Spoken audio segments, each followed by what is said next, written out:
next step, the last step we have to do is to create the heel here. And we're going to be going back to our 3.5mm hook, and we'll want to have 2 stitch markers handy. Now I'm going to be showing this as per the instructions where the stitch count is a certain stitch count in the instructions. However, like I've noted, if you have changed your stitch count, that's totally fine if you needed it wider or more narrow. These instructions I'm going to show you next will work for any stitch count on the heel. So I'm going to go ahead and I'm going to join my yarn at the first corner stitch.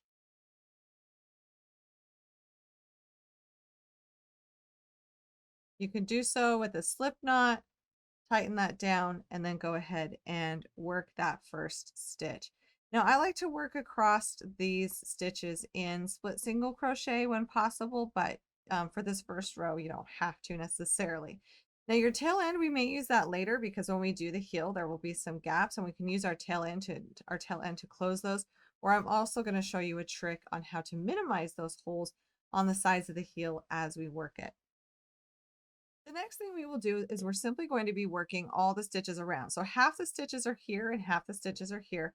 And we're simply going to be working around. I like to do it in the split single crochet and even in the ones that are the back loop only from the round below. And we're simply going to split single crochet across this bottom part.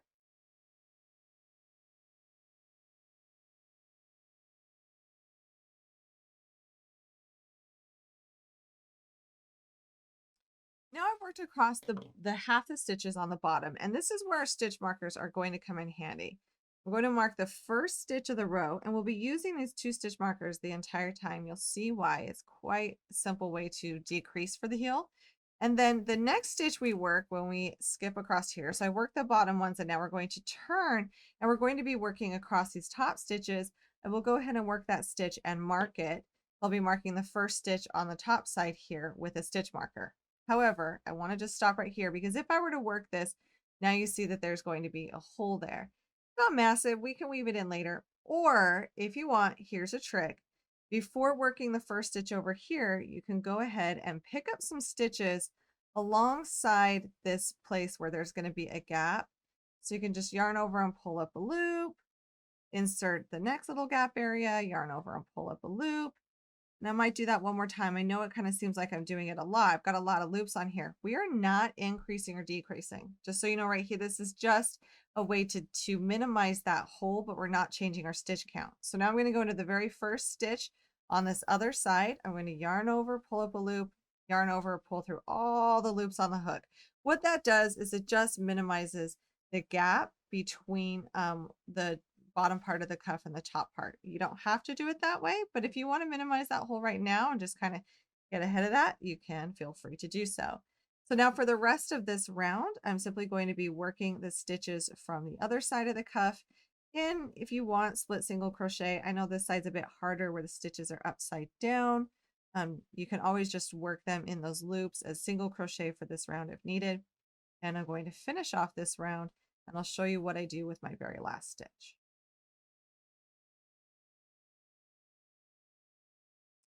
So here I am at the very last stitch of this top part of this round.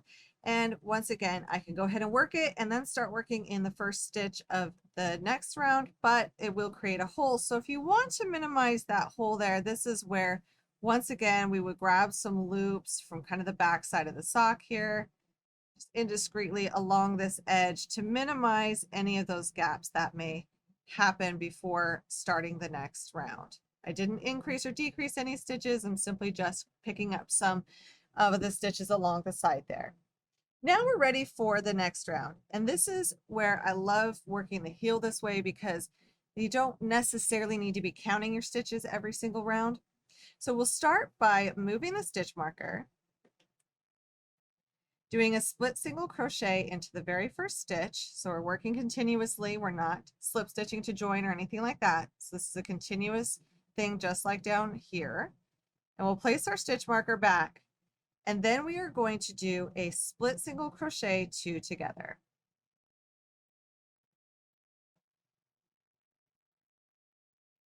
Now we are going to split single crochet until we get to 2 stitches before the next stitch marker.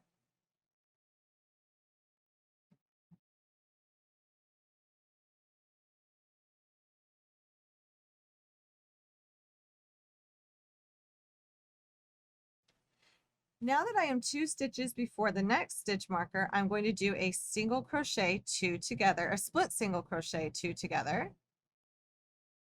And if you wanted to, you could work this in single crochet stitches. If it was difficult down here, working the toe and split single crochet, you can do the same thing for the heel and just work it in a plain single crochet, but just realize that split single crochet is slightly tighter, so you might want to go down a hook size. So now I've split single crochet 2 together before the next stitch marker. I'm going to move that stitch marker and split single crochet into it, which I know this first one's kind of weird with the way I did the decreases. So you just do your best to do a split single crochet there. Place that stitch marker back. And now we are going to repeat what we just did on this side. We're going to split single crochet 2 stitches together. And then we're going to split single crochet until we get to 2 stitches before the first stitch marker.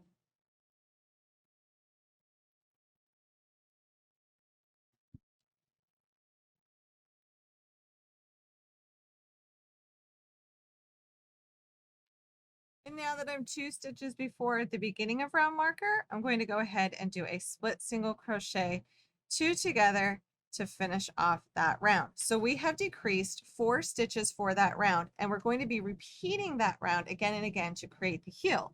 So we'll work the first marker, do a decrease, work 2 stitches before the next marker and do a decrease, and then do that again on the other side. So you're decreasing on each side of the stitch marker, working in the round again and again.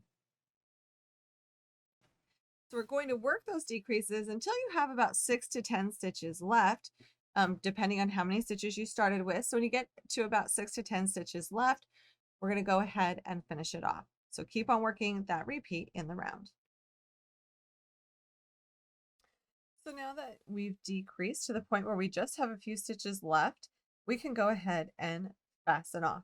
And I do, once again, love this decrease style because it doesn't really matter what the stitch count is that we're starting with. We're just using the decreases on each side of the stitches until we get that decrease for that nice heel. We can see how nicely that decreases there.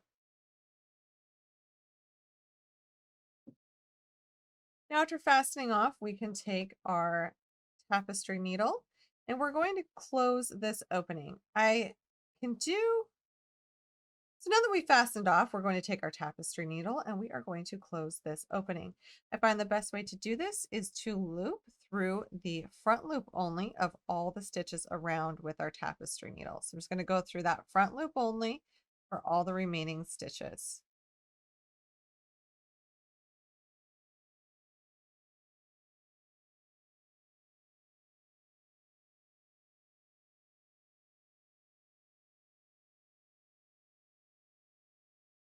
Now that I've gone through the front loop only, the next step we need to do is just gently and firmly pull it tight. So now we've got the hole closed, but what I like to do is I like to go around one more time. You really want to make sure that this is secure. We do put a lot of pressure on our heel and we don't want this to unravel at all. And a lot of times I also go around again one more time, but I'll do it in the round right below our last round.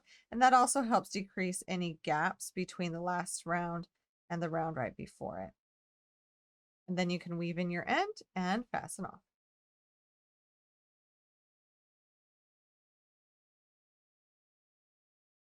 And there we have our completed sock.